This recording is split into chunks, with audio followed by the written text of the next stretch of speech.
ಬರದಿಂದ ಜನರು ತತ್ತರಿಸಿ ಹೋಗಿದ್ದು ಕೂಡಲೇ ರೈತರಿಗೆ ಸೂಕ್ತ ಪರಿಹಾರ ನೀಡುವಂತೆ ಕರ್ನಾಟಕ ಪ್ರಾಂತ ರೈತ ಸಂಘದ ಜಿಲ್ಲಾ ಸಂಚಾಲಕ ಎಲ್ಎಲ್ ಭರತ್ರಾಜ್ ಆಗ್ರಹಿಸಿದರು.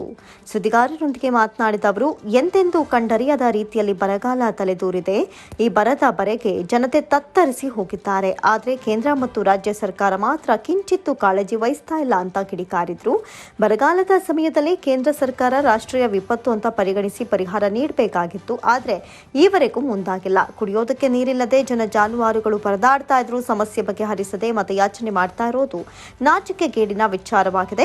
ರಾಜ್ಯ ಸರ್ಕಾರ ಮಂಡ್ಯ ಜಿಲ್ಲೆಗೆ 29 ಕೋಟಿ ರೂಪಾಯಿ ಬರ ಪರಿಹಾರ ನೀಡಿರುವುದು ಸಮಾಧಾನಕರ ವಿಚಾರವಾಗಿದ್ದು, ತಕ್ಷಣವೇ ಪ್ರತಿ ಎಕರೆಗೆ 25,000 ಬರ ಪರಿಹಾರ ನೀಡಬೇಕು, ಹಾಲಿನ ಪ್ರೋತ್ಸಾಹ ಧನ ನೀಡಬೇಕು ಹಾಗೂ ಕುಡಿಯುವ ನೀರು ಮತ್ತು ನೀರಿನ ವ್ಯವಸ್ಥೆ ಕಲ್ಪಿಸಬೇಕು ಅಂತ ಒತ್ತಾಯಿಸಿದರು. ಕಳೆದ 120 ವರ್ಷಕ್ಕೂ ಹೆಚ್ಚಿನ ದಿನದಿಂದ ಕಂಡರಿದಿರತಕ್ಕಂತಹ ಒಂದು ಬರ ನಮ್ಮ ಈ ಸಂದರ್ಭದಲ್ಲಿ ಬಂದಿದೆ. ಆದರೆ ರಾಜ್ಯ ಮತ್ತು ಕೇಂದ್ರ ಸರ್ಕಾರಗಳು ಈ ಬರ ನಿರ್ವಹಣೆ ವಿಚಾರದಲ್ಲಿ ಭಾಳ ನಿರ್ಲಕ್ಷ್ಯವನ್ನು ಮಾಡ್ತಾ ಇದೆ. ಅದರಲ್ಲೂ ಕೇಂದ್ರ ಸರ್ಕಾರ ಈ ಬರವನ್ನು ರಾಷ್ಟ್ರೀಯ ವಿಪತ್ತು ಅಂತೇಳಿ ಪರಿಗಣಿಸಿ ಅದು NDRFನ ಒಂದು ನಿಯಮದ ಪ್ರಕಾರವಾಗಿ ಆ ಜನರಿಗೆ ಕೊಡಬೇಕಾಗಿರ್ತಕ್ಕಂಥ ಯಾವುದೇ ರೀತಿಯಂಥ ಸವಲತ್ತುಗಳನ್ನು ಕೊಡದೇನೆ ನಿರ್ಲಕ್ಷ್ಯ ಮಾಡಿರ್ತಕ್ಕಂತಹ ನಿಯಮ ಏನಿದೆಯೋ ಅದು ಭಾಳ ಖಂಡನೀಯವಾದಂಥದ್ದು. ರಾಜ್ಯ ಸರ್ಕಾರನೂ ಒಂದು ಇಡೀ ರಾಜ್ಯದಲ್ಲಿ ಒಂದು ಅಂದಾಜನ್ನು ಮಾಡಿ ಸುಮಾರು 35,000 ಕೋಟಿಗೂ ಹೆಚ್ಚು ಈ ಬರ ಪರಿಹಾರ ಆಗಿದೆ, ಬರ ಪರಿಹಾರಕ್ಕೆ ಅಗತ್ಯ ಇದೆ ಅಂತೇಳಿ ಹೇಳಿದೆ. ಅದರಲ್ಲಿ 17,777 ಕೋಟಿ ರೂಪಾಯಿಯನ್ನು ಕೇಂದ್ರಕ್ಕೂ ಸಹ ಅವರು ಮನವಿ ಸಲ್ಲಿಸಿದ್ದಾರೆ, ಆ ಹಣ ಬಿಡುಗಡೆ ಮಾಡಬೇಕು ಅಂತೇಳಿ. ಆದರೆ ಇಂಥ ಸಂದರ್ಭದಲ್ಲಿ ಕೇಂದ್ರ ಸರ್ಕಾರ ಅಟ್ಲೀಸ್ಟ್ ಒಂದು ಸಭೆಯನ್ನು ನಡೆಸಿ ಇಲ್ಲಿ ಇರ್ತಕ್ಕಂಥ ವಾಸ್ತವ ಏನು ಅಂತ ಹೇಳಿ ಒಂದು ವರದಿಯನ್ನು ತರಿಸ್ಕೊಂಡ್ರೂ ಸಹ ಆದ್ರೂ ಯಾವುದೇ ರೀತಿಯಾದಂಥ ಒಂದು ಪರಿಹಾರವನ್ನು ನೀಡದೇನೆ ಜನತೆಗೆ ಭಾಳ ಸಂಕಷ್ಟವನ್ನು ಉಂಟು ಮಾಡಿದ್ದಾರೆ.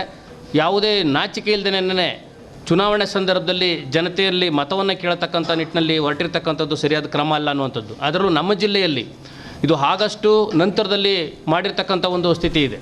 ಇತ್ತೀಚಿನ ದಿನಗಳಲ್ಲಂತೂ ಭಾಳ ಸಂಕಷ್ಟದ ಪರಿಸ್ಥಿತಿಯಲ್ಲಿ ರೈತರಿದ್ದಾರೆ. ಅದರಲ್ಲೂ ಕುಡಿಯೋ ನೀರಿಗೆ ಸಮಸ್ಯೆ ಆಗಿದೆ. ಜಾನುವಾರುಗಳಿಗೆ ಇವತ್ತು ಕುಡಿಯೋ ನೀರಿನ ಸಮಸ್ಯೆ ಆಗಿರ್ತಕ್ಕಂಥದ್ದು, ಮೇವಿನ ಸಮಸ್ಯೆ ಆಗಿರೋದು, ಮತ್ತು ಬೋರ್ವೆಲ್ಗಳೆಲ್ಲ ಬತ್ತೋಗಿದೆ. ಸ್ಟ್ಯಾಂಡಿಂಗ್ ಕ್ರಾಫ್ಟು ಕಬ್ಬಿರ್ಬೋದು, ಮತ್ತು ಕೆಲವು ರೇಷ್ಮೆ ತೋಟ, ತೆಂಗು, ಮಾವು ಈ ರೀತಿಯಾದಂತಹ ಬೆಳೆಗಳು ಸಹ ಒಣಗಿ ಹಾಳಾಗ್ತಾ ಇದೆ. ಇಂಥ ಸಂದರ್ಭದಲ್ಲಿ ಜಿಲ್ಲಾಡಳಿತನೂ ಒಂದು ವೈಜ್ಞಾನಿಕವಾದಂಥ ರೀತಿಯಲ್ಲಿ ಅದನ್ನು ಅಧ್ಯಯನ ಮಾಡಿ ಅದು ಕಬ್ಬಿನ ಸ್ಟ್ಯಾಂಡಿಂಗ್ ಕ್ರಾಫ್ಟಲ್ಲಿ ಕಬ್ಬು ಎಷ್ಟು ನಷ್ಟ ಆಗಿದೆ, ತೆಂಗಿನ ಮರಗಳು ಎಷ್ಟು ಹೋಗಿದೆ, ಮಾವು ತೋಟಗಾರಿಕಾ ಬೆಳೆಗಳು ಎಷ್ಟು ಹಾಳಾಗಿದೆ, ಮತ್ತು ರೇಷ್ಮೆ ತೋಟ ಎಷ್ಟು ಹೋಗಿದೆ, ಬೋರ್ವೆಲ್ಗಳು ಎಷ್ಟು ನಷ್ಟಕ್ಕೆ ಒಳಗಾಗಿದೆ, ಇದೆಲ್ಲದ್ರ ಬಗ್ಗೆ ಒಂದು ಸರಿಯಾದಂತಹ ರೀತಿಯಲ್ಲಿ ಒಂದು ಅಧ್ಯಯನ ಮಾಡಿ ಆ ವರದಿಯನ್ನು ಸಹ ನೀಡ್ತಕ್ಕಂಥ ಪ್ರಯತ್ನವನ್ನು ಮಾಡಲಿಲ್ಲ. ಇಲ್ಲೇನಾಗಿದೆ ಅಂತಂದರೆ ಕಾರ್ಯಾಂಗ ಇವತ್ತು ಸಂಪೂರ್ಣವಾಗಿ ಚುನಾವಣೆ ವಿಷಯದಲ್ಲೇ ತೊಡಗಿದೆ. ಮತ್ತು ಅದೇ ರೀತಿಯಲ್ಲೇ ಶಾಸಕಾಂಗನೂ ಸಹ ಚುನಾವಣೆ ವಿಚಾರದಲ್ಲೇ ಸೀಮಿತ ಆಗಿರ್ತಕ್ಕಂಥದ್ದೇನಿದೆಯೋ ಇದು ಜನರನ್ನ ಬದುಕಿಸ್ತಕ್ಕಂತಹ ನಿಟ್ಟಿನಲ್ಲಿ ಅವರು ಚಿಂತನೆಯನ್ನು ಮಾಡ್ತಾಯಿಲ್ಲ. ಆ ನಿಟ್ಟಿನಲ್ಲಿ ನಾವು ಕರ್ನಾಟಕ ಪ್ರಾಂತ ರೈತ ಸಂಘಟನೆ ಕನಿಷ್ಠ ಒಂದು ಎಕರೆಗೆ 25,000 ರೂಪಾಯಿನಾದರೂ ಪರಿಹಾರವನ್ನು ಕೊಡಬೇಕು. ಮತ್ತು ಕೆರೆ ಕಟ್ಟೆಗಳು ನೀರಿಲ್ದೇನೆ ಬತ್ತೋಗಿರ್ತಕ್ಕಂಥ ಈ ಸಂದರ್ಭದಲ್ಲಿ ಆ ಕುಡಿಯೋ ನೀರಿಗಾದ್ರೂ ಜಾನುವಾರುಗಳ ಕುಡಿಯೋ ನೀರಿಗೆ ಮತ್ತು ಕಾಡು ಪ್ರಾಣಿಗಳಿಗೂ ಸಹ ಕುಡಿಯೋ ನೀರಿನ ಸಮಸ್ಯೆ ಆಗಿರೋದ್ರಿಂದ ಆ ನೀರನ್ನ ತುಂಬಿಸ್ತಕ್ಕಂಥ ಪ್ರಯತ್ನ ಮಾಡಬೇಕು. ಸುದ್ದಿಗೋಷ್ಠಿಯಲ್ಲಿ ಎನ್ ಲಿಂಗರಾಜಮೂರ್ತಿ, ಎಸ್ ವಿಶ್ವನಾಥ್, ಪ್ರಮೀಳಾ, ಮಹದೇವ, ಗುರುಸ್ವಾಮಿ ಸೇರಿದಂತೆ ಇತರರು ಹಾಜರಿದ್ದರು.